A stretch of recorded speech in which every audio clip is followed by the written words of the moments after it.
लोगों ने nervous system और कोऑर्डिनेशन वाला जो टॉपिक है उसको स्टार्ट कर रखा है, जहाँ पर मैंने तुम लोगों को नर्व जो न्यूरॉन है उसकी स्ट्रक्चर नो करवा चुकी हूँ।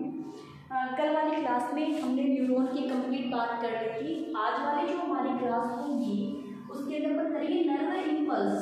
ठीक है, इसकी बात करेंगे। नर्व इम्पल्स है किस टाइप से नर्व इम्पल्स ट्रांसफर होते हैं one cells to the another cells. तो आज का टॉपिक रहेगा नर्व इम्पल्स, जो तुम्हारे एनसीईआरटी की बुक में दे रखा है। तो नर्व इम्पल्स जो है उसको अपन स्टार्ट करें उससे पहले हम कुछ पॉइंट्स क्लियर कर लें, ताकि नर्व जो इम्पल्स वाली बात है वो इजीली से अपन लोग कर पाएंगे। तो देखिए, जैसे दिस इज ए सेल, ये एक सेल है। ठीक है, ये क्या हो गई? सेल हो गई। अब ये जो सेल है इसमें तुम्हें पता है अंदर साइटोप्लाज्म भरा पड़ा है सेल में, ये लो, और बाहर की तरफ होता है टिश्यू फ्लूइड। ये हो गया बाहर वाला फ्लूइड।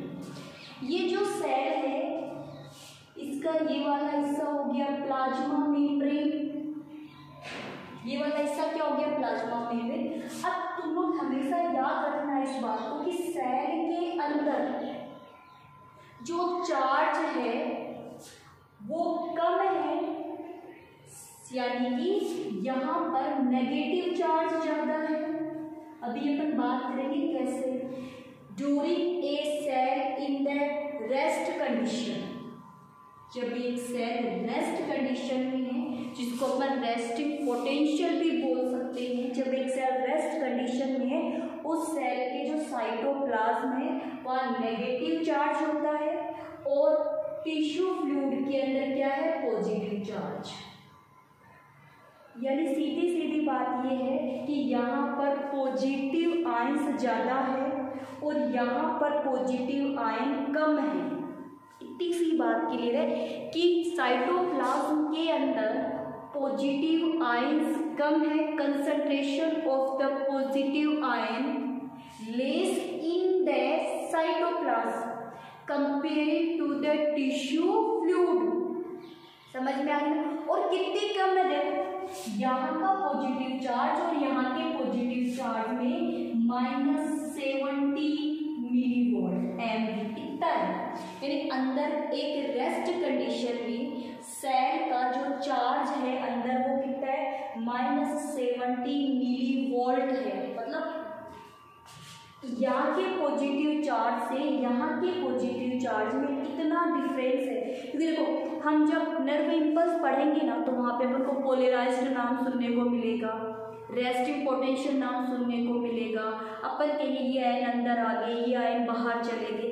तो इससे बेटर देने के पहले इन सभी पॉइंट्स को अपन क्लियर कर लेना कि इतना इतना क्या क्या चीज़ें, क्योंकि ऐसे छोटे क्वेश्चंस भी आते हैं। तो देखो, नर्व इम्पल्स की अपन बात करें तो उसके अंदर पहले अपन ये बात करते हैं कि कोई भी एक सेल है ना, एक सेल है जो रेस्ट कंडीशन में एक सेल है, तो उसमें जो अंदर वाला जो साइटोप्लाज्म है वहाँ का चार्ज कम नेगेटिव चार्ज है और यहाँ का चार्ज क्या है? पॉजिटिव। जिसका मतलब ये हुआ यहाँ पे पॉजिटिव आयंस ज़्यादा है, यहाँ पे पॉजिटिव आयंस क्या होते हैं? कम होते हैं। ऐसा नहीं है ठूस ठूस के नेगेटिव चार्ज भरा पड़ा है।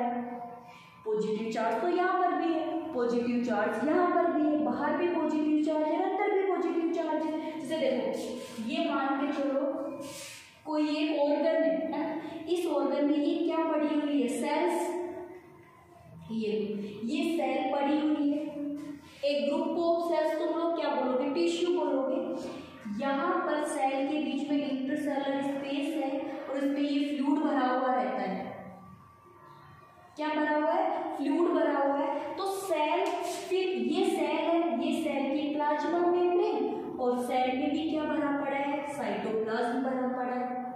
तो ये तो हो गया सेल का इनर पॉइंट, इनर इन्वायरमेंट। नहीं हुआ क्या? और ये सेल का क्या बन गया? Outer environment. तो इन सेल के इनर इन्वायरमेंट में पॉजिटिव चार्ज कम है, आउटर इन्वायरमेंट में पॉजिटिव चार्ज क्या है? ज़्यादा है। और कितना डिफरेंस है? आउटर इन्वायरमेंट और -70 मिलीवोल्ट, इतना डिफरेंस है। ठीक है, जैसे सुनो, मान के चलो ये 100 है,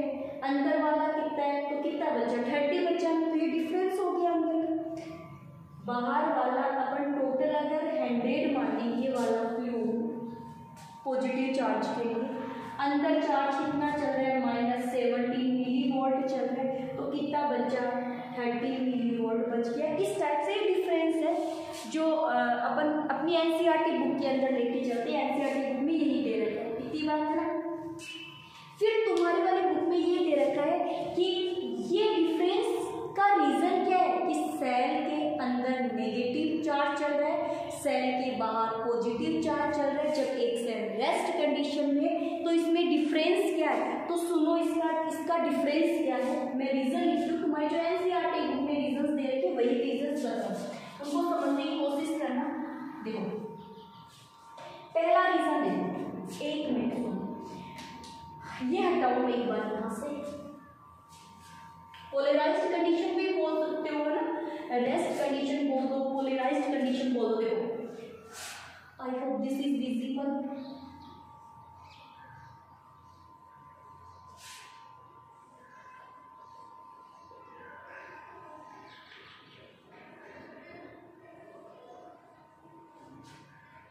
मैं इसको थोड़ा सा बड़ा बना दूंगा, ये ऐसे।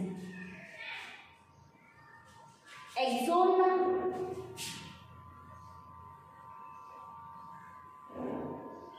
एक्सोन क्या बनाई है मैंने, अच्छा अच्छी बनाऊंगी, अच्छी नहीं बनी वैसे तो अच्छी, तो क्या बनाई है तुम्हें समझाना है पूरा टॉपिक। एक मिनट,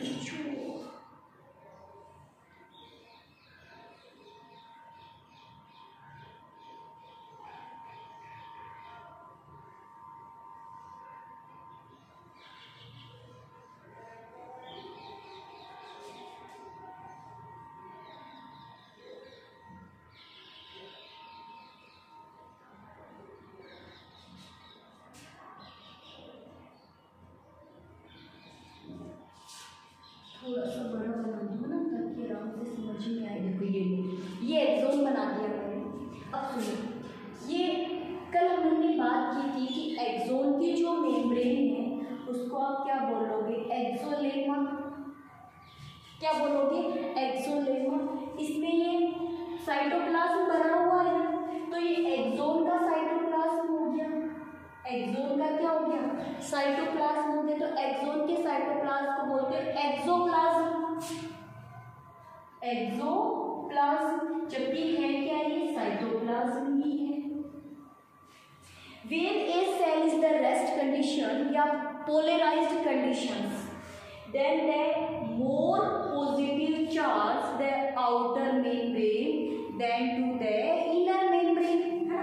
मतलब ये कह रहे हैं कि जब रेस्ट कंडीशन में तो यहाँ पॉजिटिव चार्ज ज्यादा है, यहाँ पे पॉजिटिव चार्ज है, यहाँ पे क्या है, नेगेटिव चार्ज है। ऐसा क्यों है, उसका रीजन देखो। जब एक सेल रेस्ट कंडीशन में है तो उसकी जो आउटर मेम्ब्रेन है वहाँ पे पॉजिटिव चार्ज चल रहा है और अंदर क्या चल रहा है, नेगेटिव चार्ज चल रहा है। ऐसा क्यों है, क्योंकि अपन जब इम्पल्स पढ़ेंगे तो अपन इलेक्ट्रिकल सिंपल्स पढ़ेंगे ना। मैंने कहा था ना, एक इलेक्ट्रिकल सिंपल्स में इंफॉर्मेशन चलती है, केमिकल इम्पल्स चलते हैं। तो वो इलेक्ट्रिकल इम्पल्स, जब ये टॉपिक समझ में आएगा तभी हमें अगला वाला टॉपिक समझ में आएगा। तो ऐसा क्यों है, इसका रीजन सुनो। जब एक सेल रेस्ट कंडीशन में, जो तुम्हारी एनसीईआरटी की बुक में भी दे रखा है, देखो मैं इस बात को यहाँ समझाऊं। एक ये सेल है, ये प्लाज्मा मेम्ब्रेन है, ठीक है। यहाँ पर कुछ आयंस लगे, चैनल्स लगे, जिसको मैं चैनल्स का नाम दे दूँ सोडियम पोटेशियम पंप। क्या नाम दे दूँ, अभी पंप पढ़ाऊंगी तुम्हें, सोडियम पोटेशियम पंप। ये सोडियम पोटेशियम पंप क्या करता है, क्या करता है कि 3 सोडियम्स जो आयन है, देखो ये क्या करते हैं, जो ऐसे सुनो, ये जो मेम्ब्रेन है ना, ये वाली जो मेम्ब्रेन है, ये पोटेशियम आयन के लिए मोर परमिएबल है। मोर यानी इसमें जो पोटेशियम आयन है ना, उसको इसे बाहर निकाल देंगे। पोटेशियम जो आयन है वो इजिली से सेल के बाहर जा सकते हैं। मतलब कहाँ जा सकते हैं, टिश्यू फ्लूइड के अंदर। बाहर कौन पड़ा है, टिश्यू फ्लूइड पड़ा है। तो टिश्यू फ्लूइड के अंदर जो पोटेशियम आयन है वो इजीली से जा सकते हैं, जबकि सोडियम आयन है वो रेस्ट कंडीशन में अंदर कम आते हैं। सोडियम आयन जो है वो जब एक सेल रेस्ट कंडीशन में होती है, मैं तब की बात कर रही हूँ, डीपोलराइज्ड की बात नहीं की। पोलराइज्ड कैसे बाहर, यानी कि the axolemma more permeable for the potassium than to the sodium ion. Potassium ion easily से टिश्यू फ्लूइड में जा सकते हैं, बस टिश्यू फ्लूइड से सोडियम आयन अंदर कम आते तो, लेकिन कम आते हैं। पहला रीजन हो गया, समझ में? तो तुम लोग पहला रीजन क्या दे सकते हो? एक्सोमेम्ब्रेन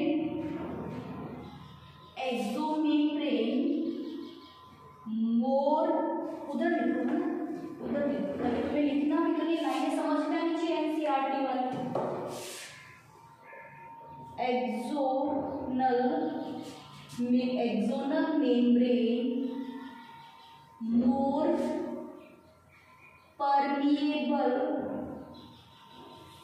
for potassium ion than sodium ion and negative charge।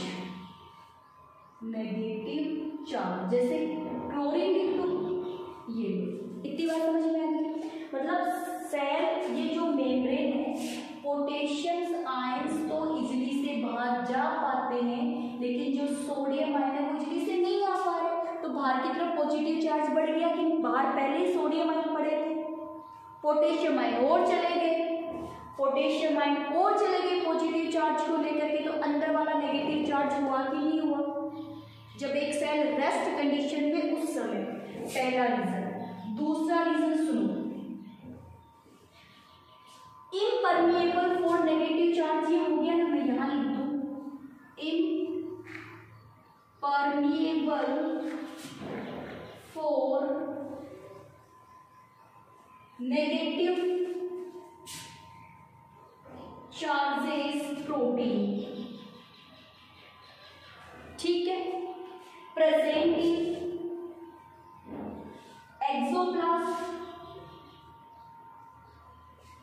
Axoplasm में जो नेगेटिव चार्ज प्रोटीन पड़े, क्या पड़े? नेगेटिव चार्ज प्रोटीन पड़े, जो सेल्स के बाहर नहीं जा सकते। फिर चार्ज बढ़ गया नेगेटिव, अरे बढ़ा कि नहीं बढ़ा? बाहर पॉजिटिव क्यों बढ़ा? क्योंकि सोडियम जो पोटेशियम आयन है वो बाहर से अंदर से बाहर जा रहे हैं इजीली से, तो बाहर पॉजिटिव चार्ज ज्यादा हो गया।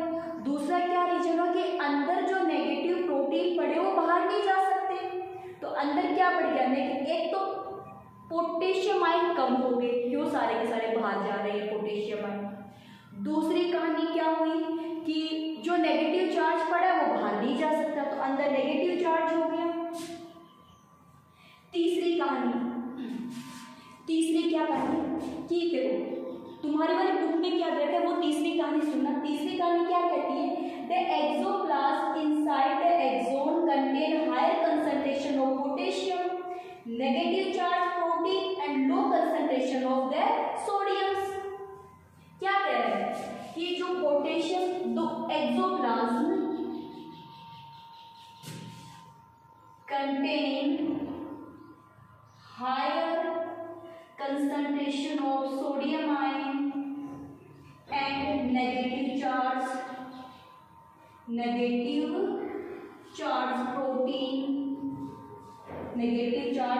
protein and low concentration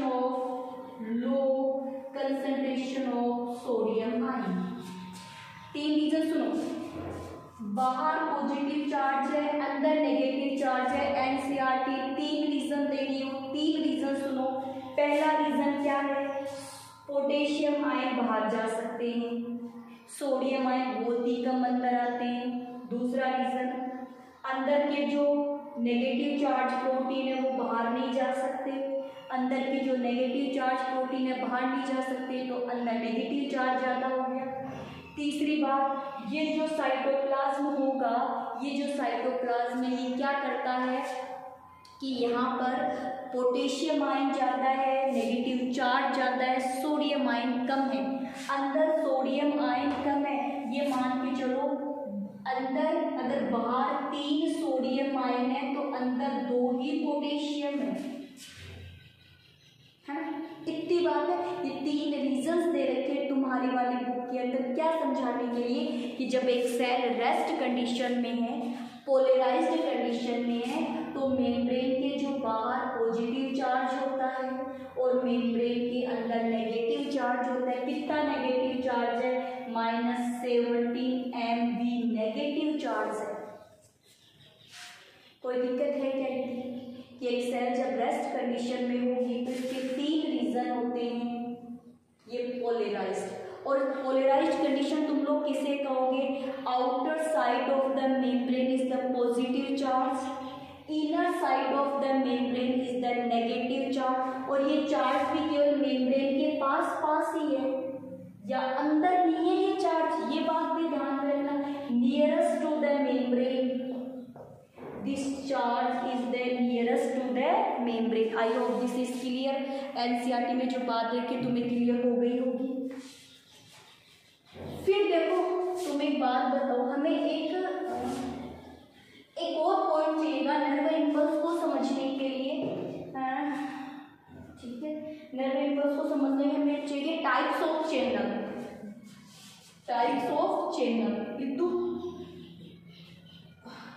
types of channels. एक हमें ये चाहिए नर्व इम्पल्स को समझने के लिए। तो देखो सोडियम आयन अंदर आएंगे, पोटेशियम आयन बाहर जाएंगे, तो ये तो प्लाज्मा मेम्ब्रेन है, अपने आप तो जा नहीं सकते। डिफ्यूजन मेथड तो हो नहीं सकती कि हमें पता है higher concentration to lower concentration जो है पार्टिकल्स मूव करते हैं। अब गैसेस होती तो डिफ्यूजन मेथड हो जाती, लिक्विड होता तो क्या हो जाते, ओस्मोसिस मेथड कर देते। But this is the ions, ions are not diffuse through their membranes, तो इन्हें जाने के लिए रास्ता चाहिए, बाहर जाने के लिए भी अंदर आने के लिए भी क्या चाहिए? गेट चाहिए। और वो गेट क्या होते हैं बेटा? प्रोटीन्स की बनी हुई स्ट्रक्चर्स होती है। उन प्रोटीन की बनी हुई स्ट्रक्चर्स के कुछ नाम है, कुछ क्या है नाम होते हैं। तो वो नाम कौन कौन से देखो, चैनल्स कौन कौन से। एक चैनल्स है उसका एक चैनल का नाम होता है लीकी चैनल, लीकी चैनल। अब ये जो चैनल है ना, ये sodium leaky, sodium ion leaky channel भी है और ये पोटेशियम आयन लीकी चैनल भी है। दोनों ही सोडियम आयन लीकी चैनल भी है, पोटेशियम आयन लीकी चैनल भी है। अब बात सुनो मेरी, जैसे एक सेल जब रेस्ट कंडीशन में है तो ये लो मैंने ये सेल मेम्ब्रेन बना दी। इस सेल मेम्ब्रेन पर, इस सेल मेम्ब्रेन पे कुछ पड़े हैं potassium leaky channel, red colour में बना दी पोटेशियम लीकी चैनल्स, ठीक है। और इसी पे पड़े सोडियम लीकी चैनल्स, ये मैं सोडियम लीकी चैनल्स बना दूँ। अब potassium leaky channels are more compare to the sodium leaky channel. Potassium leaky channel are more than sodium leaky channel. Membrane पर सोडियम लीकी चैनल कम है, पोटेशियम लीकी चैनल ज़्यादा है, ठीक है। और ये जो लीकी चैनल है ये हमेशा मोस्टली क्या रहते हैं? ओपन रहते हैं। तो मुझे एक बात बताओ, मुझे एक बात बताओ कि अंदर वाले जो सोडियम हैं, अंदर वाले जो सोडियम है, सॉरी पोटेशियम है, वो लीकी चैनल से बाहर चले जाएंगे ना? अरे चले जाएंगे ना। ये लो, ये लो, ये लो। और बेचारे सोडियम देखो कम ही है ना, तो इसीलिए सोडियम पोटेशियम आयन बाहर जा रहे हैं। तो पोटेशियम आयन बाहर जाएंगे तो बाहर की तरफ पॉजिटिव चार्ज ज़्यादा होगा कि नहीं होगा? लीकी चैनल हमेशा प्रोटीन के बने हुए गेट है, ये हमेशा खुले रहते हैं। पोटेशियम के लिए अलग है, सोडियम के लिए अलग है।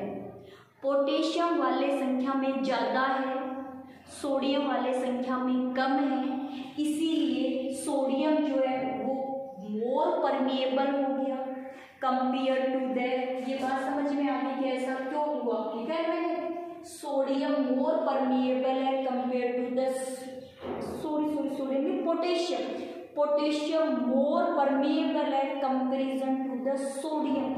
क्यों है?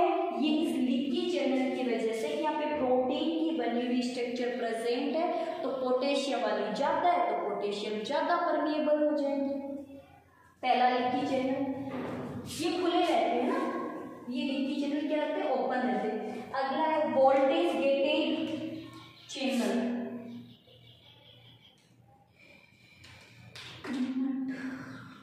वोल्टेज गेटेड चैनल,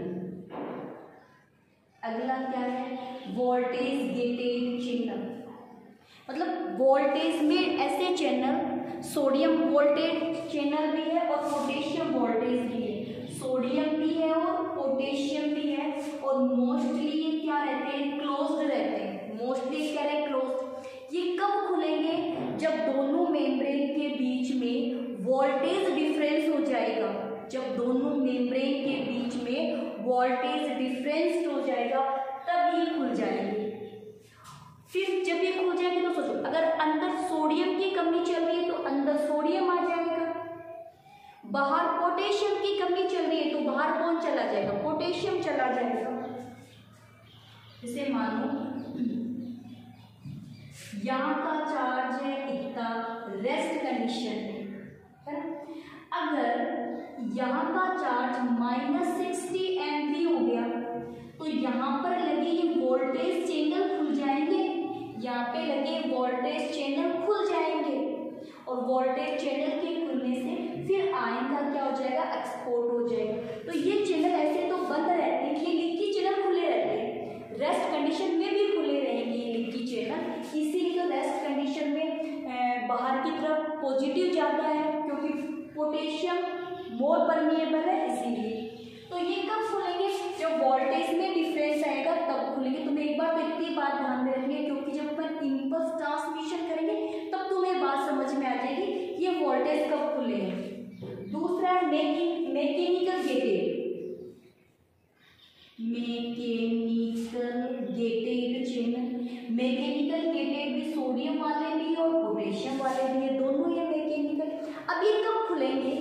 जब नर्वस सेल्स पे क्या पड़ेगा? प्रेशर पड़ेगा। तो प्रेशर पड़ेगा तो ऐसे क्लोज्ड है, ऐसे क्या है? क्लोज्ड है। ओपन कब होंगे? Open during mechanical pressure. जब क्या पड़ेगा? कोई मैकेनिकल प्रेशर पड़ेगा तब ये क्या हो जाए? ओपन, वरना ये बंद रहेंगे। चौथे प्रकार के होते हैं लाइगेंड चैनल। लाइगेंड चैनल भी क्लोज्ड है, लाइगेंड चैनल भी क्लोज्ड है, ओपन ड्यूरिंग बाय केमिकल। ये किससे खुलेंगे? किसी केमिकल से खुलेंगे। ये चारों के चारों जो चैनल है, प्रोटीन की बनी स्ट्रक्चर है, ये प्लाज्मा मेम्ब्रेन पे पड़ी रहती है। Open during to the requirement. Leaky channels हमेशा खुले रहते हैं, इसी की वजह से ही रेस्टिंग पोटेंशियल के समय बाहर की तरफ है पॉजिटिव चार्ज, अंदर की तरफ है नेगेटिव चार्ज। क्यों है? इसकी बात मैंने की कि पोटेशियम चैनल्स ज़्यादा है ना, compare to the sodium channels.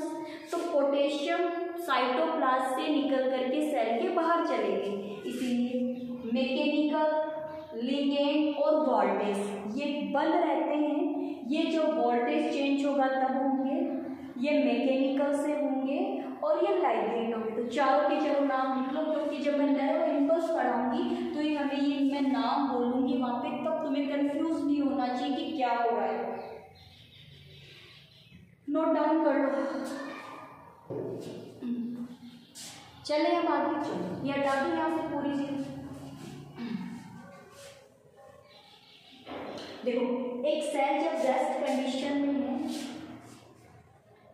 देखो तुम लोग ड्रम बोलते हो एक्साइटेड, एक्साइटेड एक्साइटेड कि cell is excited, cell is excited, तो एक्साइटेड का मतलब होता है चार्ज ही होता है बेटा। इसका मतलब ये नहीं वो उछल उछल के कहीं जा रही है, ऐसे कूद के इधर चलेगी, ऐसे कूद के इधर चलेगी, नहीं हो रहा, ऐसे नहीं होता। इसका मतलब ये होता है कि चार्ज चेंज होना। समझ में आ गई क्या बात? पॉजिटिव और नेगेटिव चार्ज की बात हो रही है। अब देखो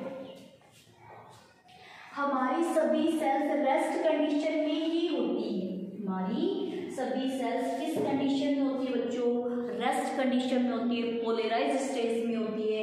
during the polarise stage, during the rest condition, the inner voltage -17 MV तो negative charge, the outer is the positive. अब मेरी बात, नर्व इम्पल्स सुनना, डेंड्राइट्स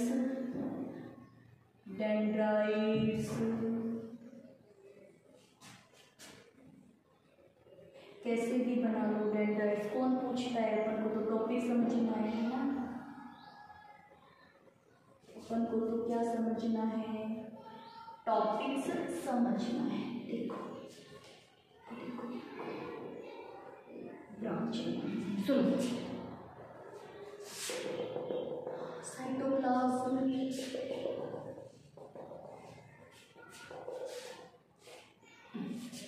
ठीक है।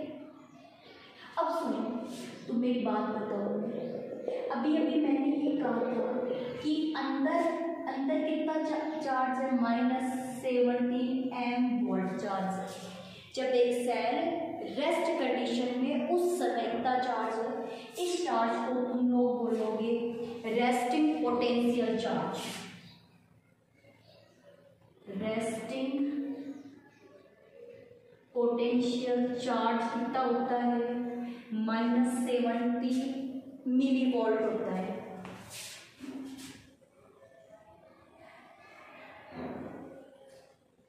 कितना होता है? -17 मिलीवोल्ट होता है।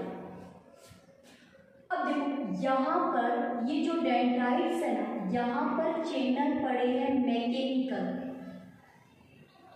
दिख रहा है क्या? नहीं दिख रहा, यहाँ लिख दो, यहाँ लिख दो, चलो यहाँ लिख दो, यहाँ तो दिख रहा है ना मैकेनिकल, यहाँ पड़े हैं मैकेनिकल चैनल्स। अभी बात हुई थी। अब मान के चलो है ना, यहाँ पर हमारे कोई इंसेक्ट बैठा है ना, मान के चलो मैकेनिकल चैनल्स पड़े हैं ना, यहाँ पर मान के चलो कोई भी एक इंसेक्ट बैठ गया, हमारे हाथ पे ऐसे कोई एक इंसेक्ट बैठा। आई होप ये डायग्राम मैं वापस बनाऊंगी, बट मैं नीचे बना लूँगा ताकि तुम्हें आराम से दिखे। एक मिनट थोड़ी जगह यहाँ बीच से बना लूँ ताकि तुम्हें डायग्राम आराम से दिखे।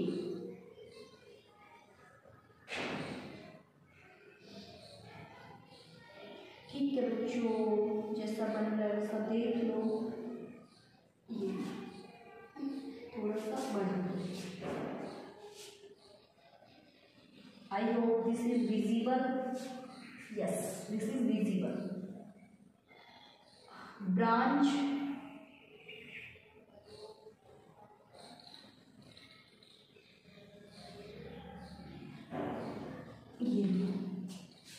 देखो ये डेंड्राइट्स पड़े हैं ना, अभी रेस्ट कंडीशन में है, तो -17 MV वोल्ट में चार्ज माना। अभी किया था ना मैंने कैसे होते हैं चार्ज माना होगी अकॉर्डिंग टू NCERT।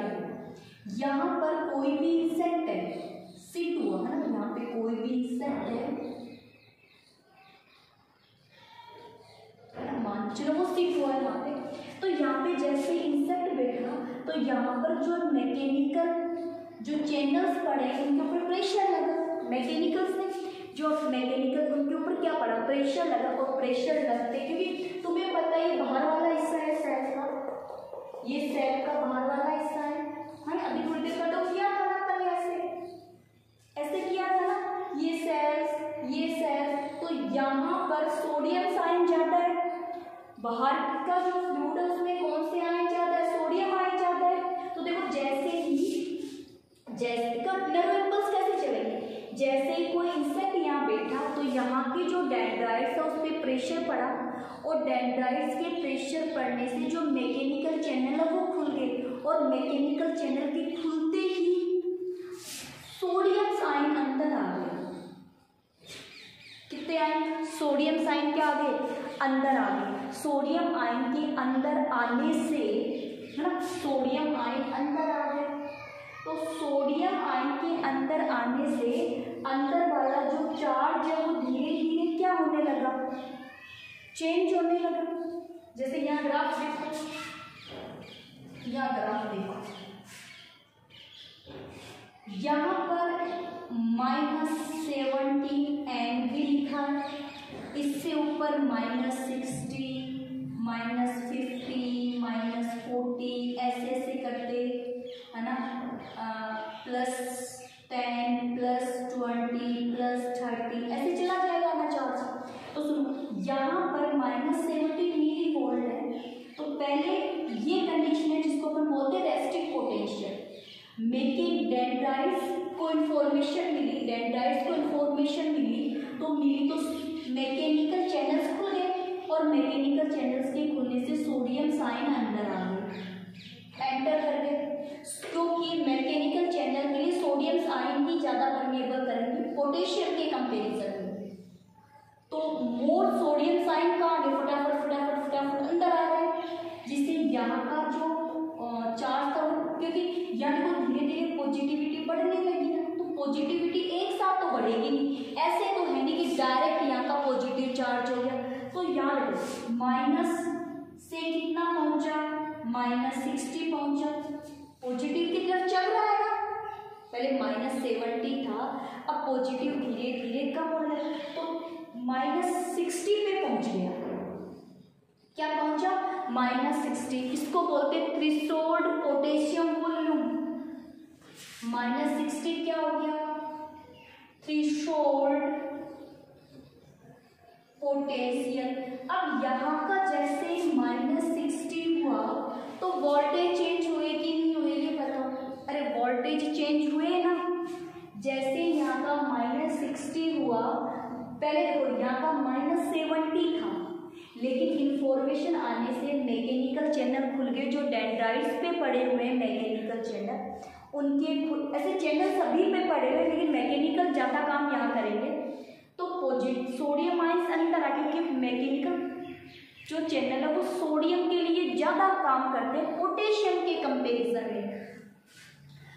जैसे मान लो, आप मान के चलो यहाँ 3 सोडियम आयन अंदर आ गए, 2 पोटेशियम आयन बाहर जा रहे हैं इन मैकेनिकल चैनल से, तो सोडियम आयन तो ज़्यादा अंदर आ रहे हैं, तो धीरे धीरे नेगेटिव चार्ज कम होने लगा। नेगेटिव चार्ज कितना पहुंचा? जैसे -60 पहुंचा तो वोल्टेज चेंज हो गए क्या? अब यहाँ पे कौन सा चैनल काम करेगा बताओ? यहाँ पे कौन सा चैनल काम करेगा? अभी थोड़ी देर पहले अपन ने बात की थी, यहाँ पर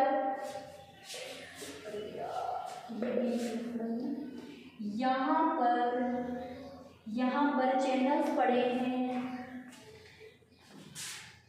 सोडियम वोल्टेज चैनल भी पड़ा है, पोटेशियम वोल्टेज चैनल भी पड़ा है। जैसे ही -60 हुए वोल्टेज में डिफरेंस आया, और वोल्टेज में डिफरेंस आते कौन से चैनल खुल गए? Voltage gated channel. कौन सा गेट खुल गया? जो वोल्टेज के प्रेशर से काम कर रहा था वो चैनल खुल गया।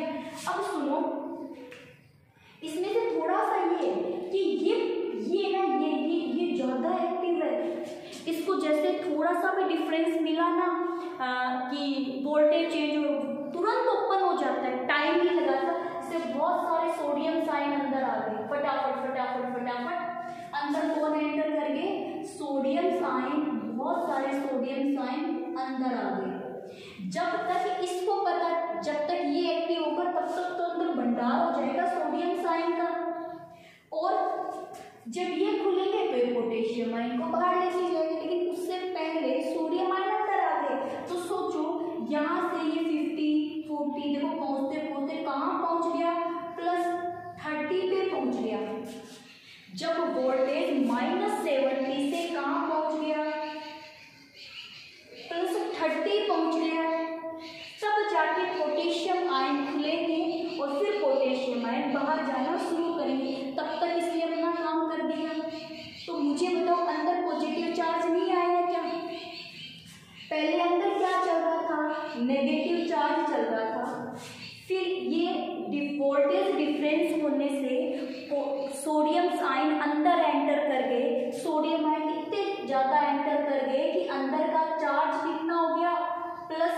30 हो गया।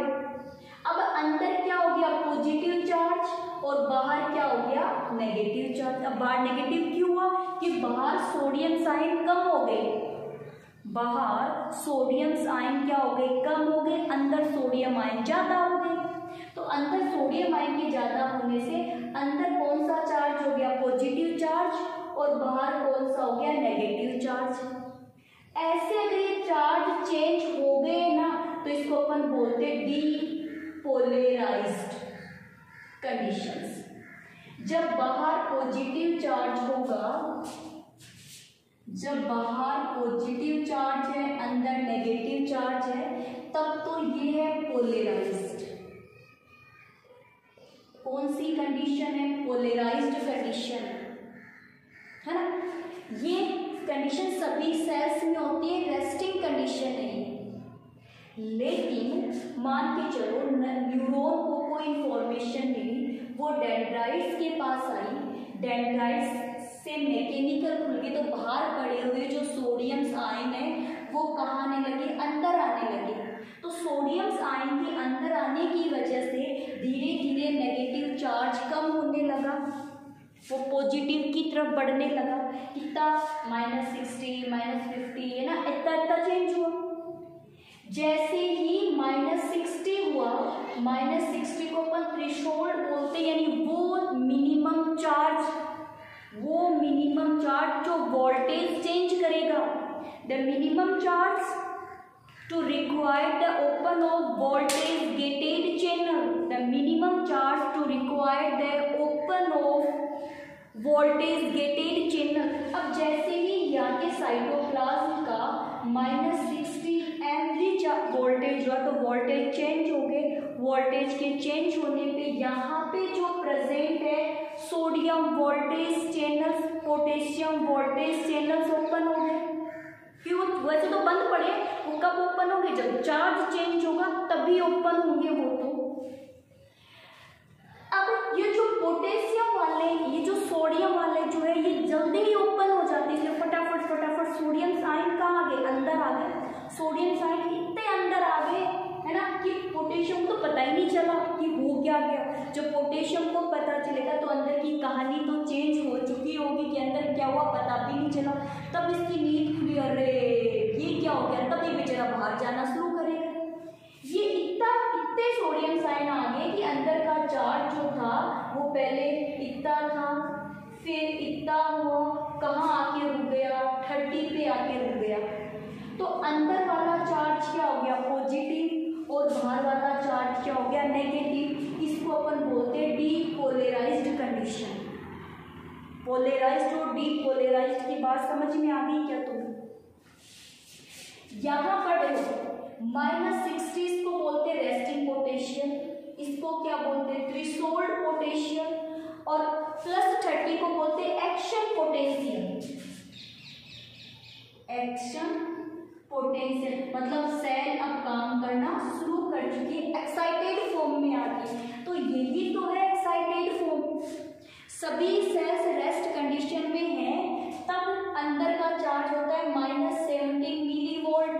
जब ये चार्ज चेंज होता है, अब ये चार्ज केवल 2 टाइप की सेल्स में चेंज होगा, वो भी याद रखना। हमारी सभी सेल्स रेस्ट कंडीशन में है, मेम्ब्रेन के अंदर पास है नेगेटिव चार्ज, मेम्ब्रेन के बाहर पास है पॉजिटिव चार्ज। और ये तीनों क्यों है, ये मैंने 3 पॉइंट क्लियर किए थे थोड़ी देर पहले ही। लेकिन 2 सेल्स ऐसी है, मसल सेल्स और न्यूरॉन, मसल सेल्स और न्यूरॉन 2 सेल ऐसी है जो पोलराइज्ड कंडीशन में आएगी। जो किस कंडीशन में आएगी, पोलराइज्ड कंडीशन में आएगी। अब तुम्हें इतनी बात समझ में आ गई क्या? बाहर चार्ज था तो चार्ज चेंज कैसे हुआ, मैकेनिकल चैनल की वजह से सोडियम आयन आ गए, फिर वोल्टेज अंदर का चेंज हुआ, -60 आ गया जिसको थ्रेशोल्ड पोटेंशियल बोलेंगे। उससे यहाँ पे पड़े जो वोल्टेज गेटेड वाले चैनल्स है, जो वोल्टेज के चेंज होने से ही ओपन होते हैं, वरना नहीं होंगे ओपन। सोडियम आयन अंदर आकर अंदर का जो पार्ट है वो क्या होने लगा, चेंज होने लगा। अब अंदर इतना चेंज हो गया कि अंदर का चार्ज ही पहले देखो नेगेटिव था, यहाँ मैंने क्या बना दिया, पॉजिटिव बना दिया। इसकी बात अपन नेक्स्ट, क्योंकि ये चार्ज जब चलेंगे ना बेटा, क्यों पीछे से जैसे ये पोलराइज्ड है, ये डीपोलराइज्ड कंडीशन आ गई। अब जैसे जैसे प्रेशर अंदर चलता रहे तो पीछे वाला चेंज होता जाएगा, है ना। इसी को अपन इम्पल्स ट्रांसमिशन कहेंगे, इसी को अपन क्या कहेंगे, तो इम्पल्स आगे कैसे जाएगी इसकी बात अपन नेक्स्ट क्लास में करेंगे। तुम्हें यहाँ क्या समझना है, एक सेल पोलराइज्ड कैसे होगी, सेल की अगर डीपोलराइज्ड हो रही है तो कौन कौन सी सेल्स डीपोलराइज्ड हो सकती है, मसल सेल्स और न्यूरॉन सेल्स।